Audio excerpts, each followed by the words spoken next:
Yes, good morning. We talked about Moot's Pizzeria and Bar here at 5 o'clock, how they are excited, ready to get back to dine-in, and how carryout has basically carried their business during each of these shutdowns. And so they're ready to reopen here today, February 1st, a big day for them in many bars and restaurants. At the same time, there are other establishments that have chosen actually to stay closed. We talked to PJ's Lager House over in Corktown, and some of what they had to say was basically that income will not cover expenses, and so it is in their best interest to stay closed.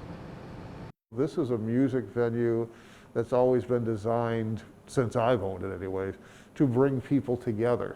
And that's the last thing you wanted to do during COVID, was try to bring people together. A silent stage and empty seats have become the norm inside PJ's Lager House, a small business staple in Corktown. COVID came along and smacked us all down. Through multiple state-mandated shutdowns and several self-imposed closures because of COVID-19 concerns, owner Paul P.J. Ryder says it's been a year of ups and downs. Starting today, the Michigan Department of Health and Human Services is allowing bars and restaurants like his to reopen, this time at 25% capacity. For Ryder, that's about 37 patrons at a time. And with people still staying home, he says reopening wasn't even worth it under previous, less strict restrictions. We're going to stay closed with the hope that in the next month to 2 months that we'll start to see some real progress on COVID. There's a lot of overhead that goes into reopening your restaurant, bringing back and training staff, bringing a whole bunch of inventory back in-house, and re-sanitizing and preparing your location. Justin Winslow, president of the Michigan Restaurant and Lodging Association,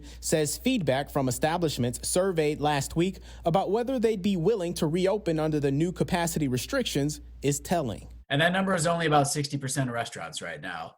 I think 25% is a challenging number for some. So how much longer can PJ's Lager House hold on? I think that if we could get things together by midsummer, we could be fine.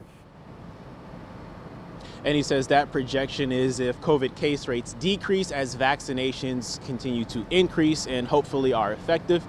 He also says he hopes that Congress will do more. Reporting live from downtown Detroit this morning, Darren Cunningham, 7 Action News.